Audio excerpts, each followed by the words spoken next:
ꯉꯁꯥꯏꯒꯤ ꯚꯤꯗꯤꯑꯣ ꯃꯇꯦꯛꯇꯣ ꯌꯥꯎꯍꯧꯗ꯭ꯔꯦ ꯍꯥꯏꯕ. Hello guys, welcome back to another video. mayam ado ngasidi prank amaga tawsibako. Prank se ngasigi prank sidi khoi Sadananda Wahingbam haina public prank am tawdo. adu nu pa doin tawrasi public thoga nupi de prank khra taw adigi khoi snake lin tawraga prank khra taw yam prank gi mine ko maso public prank me bamana ado do ina ngasigi prank se tawrase ado aina somai haiduna hadde sponsor tawbagi matang da ko sponsor ai somai tawbiyo khotbiyo haina haibi matang da ai prank tawdoine ado me mana kay harakpano adugi reaction do punna yegminarsi ado ai video se hongnaba tawrage ma'am kaya tawbiramo ai channel se support tawsinbiramo aduga thank you for 10k subscriber ma'am aduga thank you for 10k subscriber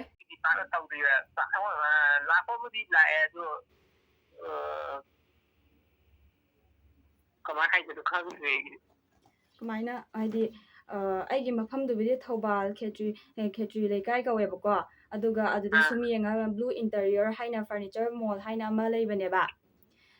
kuirabane leibedo kuirabane hangbase adu tarsu khoigi pot singdo discount khoigi pithoge tawbaneba 20% da adudugi video do nogi et hap tabida khoigi tongana extra oina semo kholo aduga tawraga amta tawbiyo haibigi tawrakpaneba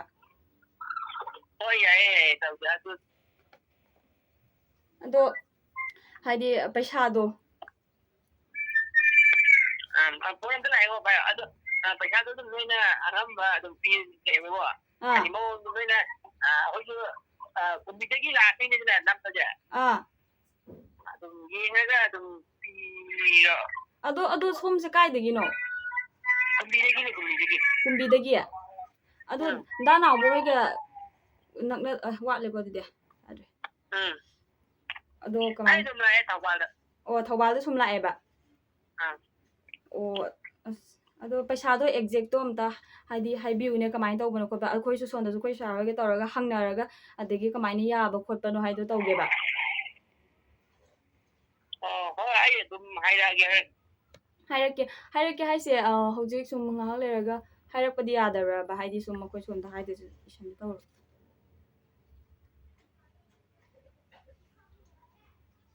haidi direct oina kya lawge ba lawnari se mi singje hello hello hello hello hello hello ado myam hojikido ai video matek ama namhodre haiba ngasadi nanmine khalakanda ko namhodre Sadananda Wahingbam yamna kay haini public prank tawbun pado adudaneba aduga paikhalabane mado ai mas ahanbada natte hairamebako aduga aina prank ati sumaina khogi kaina promote ama tawbiyo haigi tawbani haina hairuba adudi masi o mani hairebako ado aina Thobal daini haijanbaneba adu masi yadi yarakadoreba ko ai kay haini keno tawrineba asna video matek to namhodre haiba ai pesagi magi MRP do ngangnari ne ai amuka tawgebako adu kya haibeno haina ai hange kyam oidoino haido hangebako aduga mana hairiba masingdu aina amuka kyani adude taro haibra natraga kamai taw haibeno adudo ai tawdoineba ai amuka tawgeko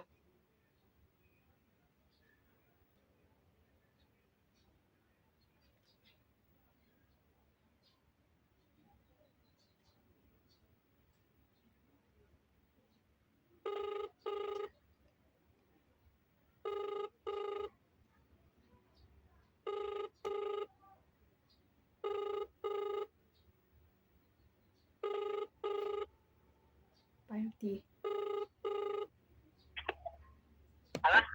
Kya hairage?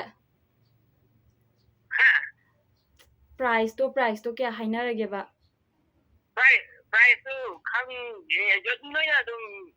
hinga piro ko ai do somda darawo hoju kumide la kanina kana dawi ko okay nataba yenga haiba ido noigidi zoom youtuber gidi sumagi do leidana khoina pieba haido yamdana piuradi amu kaino tawni adagi lising ani hum to orsu noi ngangnaba ama to adugi menman tadare hangpane adu amta yaragidi hojima hairaga kaino tawbiyo bamta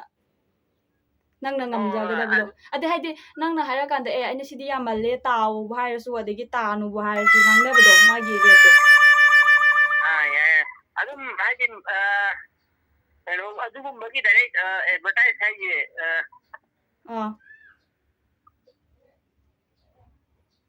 ꯁꯨꯝ ꯍꯥꯏꯔꯛꯑꯣ ꯀꯩꯅꯣ ꯄꯠ ꯄꯠ ꯇꯠꯂꯤꯁꯤ ꯄꯨꯂꯞ ꯚꯤꯗꯤꯑꯣꯗꯨꯃꯒꯤ ꯑꯣꯏꯅ ꯅꯝꯕꯗꯨꯗꯤꯀꯣ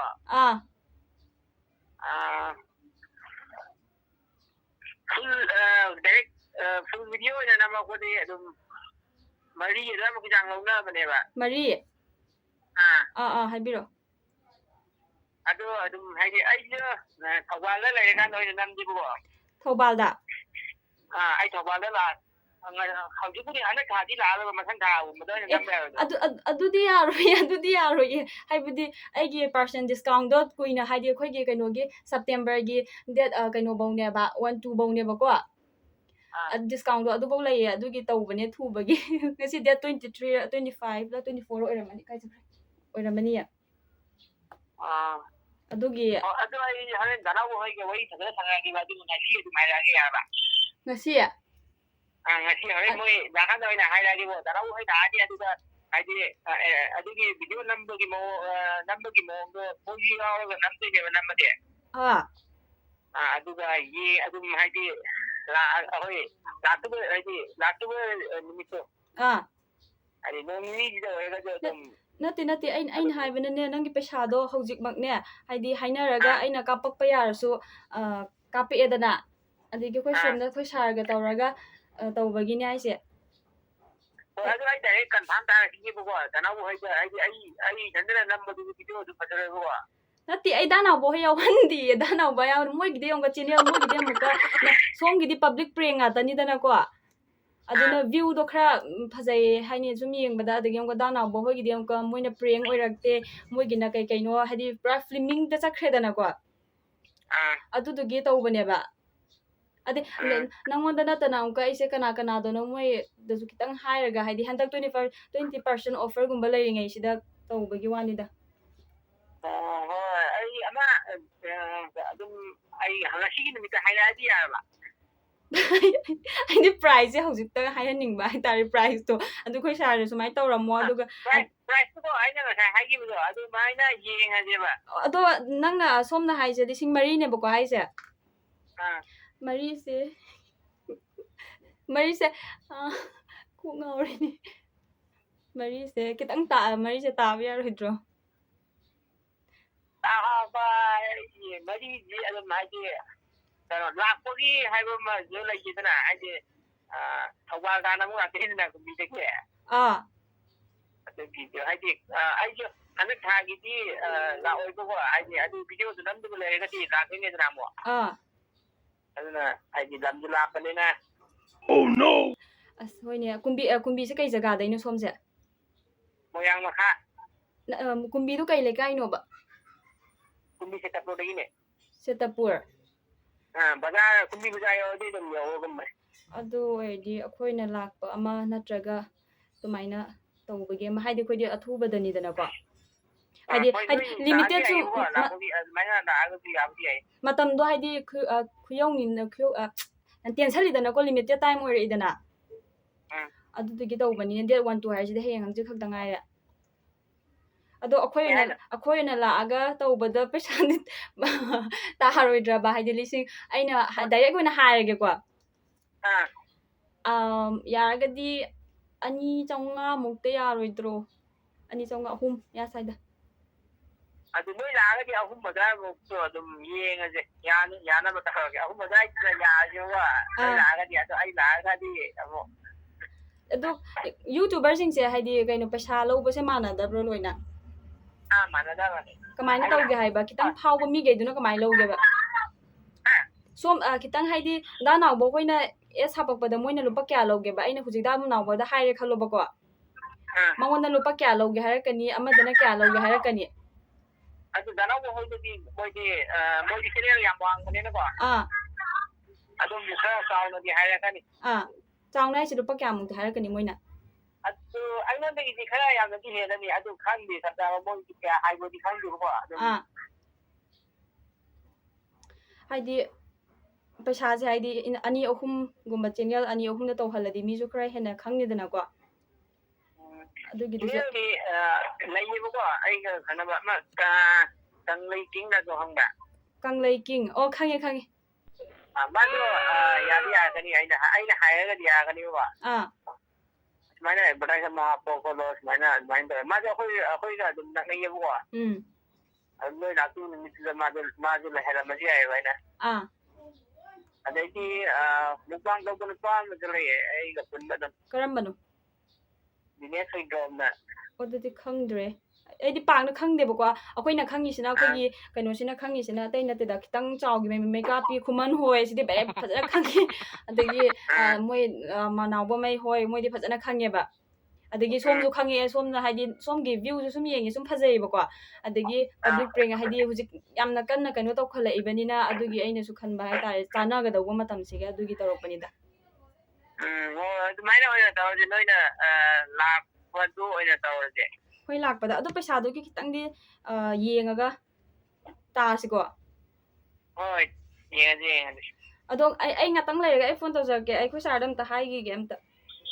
hoi noya maina atapa sine ta haninga joba hoi barama ni dum thamongge bai hoi to hodinge hoi ye haira age ngatang lerega ado ai nga mini amani lerega am ta haira ke am ta tham game ta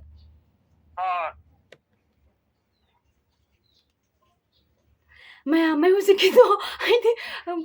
yaman da bra kaino khangdre ko sadanda waheng ba maina public pray yan taw nu pa do lin khara kaino taw adagi ama khara taw nu pa do adu mangon da taw bani ko pray je ado ai koi sa da hangba sajana do ne ko hangjana ba saraga kai hai ne ko ka matha sa kaino taw do ne ba ado youtuber sing se ko aphaw ba singa mana de ba id rate se mana de bi leidana ado ma di khara kai hai ni masi gi sadanda waheng ban ma phai ba ko phai hai ba di ka mai hai kanda grade sungang na ba yai adigi kitang sumain taw biyo hai matam da so yarakani ba ko ma je yam phai haidi mi je yengthokpane ba mi je kamai tawge ba je phabra phatabra idu yengthokpane adum yam ai yam nungai te ding sai video matek ama aina keno to ba yaw ho da ba do adu yam nungai te ai ba adu mani man ge man ba da ai natte harakpane ba sada da wai mam natte harakpane ba adu aina ka sponsor gi palu ga dai mana hoi harakpane ba ko adu mayam jinga tang thamgre ai paisa du gi asyam tamale khotle haina harakanda kaino tawrage ado kamaina haini aro loisan be ai che dagi ithop khot palai te ado sigi thobal gumma kai ga yawo je sidi aina kai ani horen haiba laikai do kau thokhradi haina tawbane bako ado ai huje call tawraga mangon hairage haidi saw ya de ko huje ke do ai prank ni haido ke bako ado na thade ya re ba haidi do sigi do haidi mi lungai gi ra ba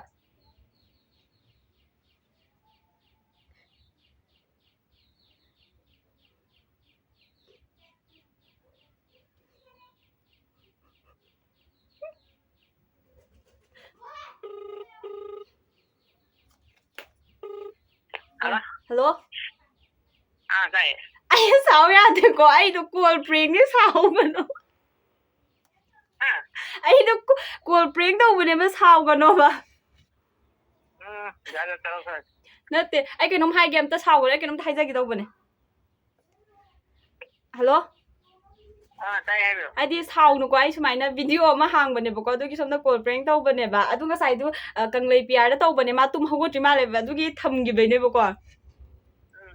ado saw ya de ai call prank taw jarak bane somda oi saw ho ai video upload taw jarak ki do ai gi kaino channel ama le ba ko adu thaga na ba taw jabani da oi ho ai thamage saw nu ko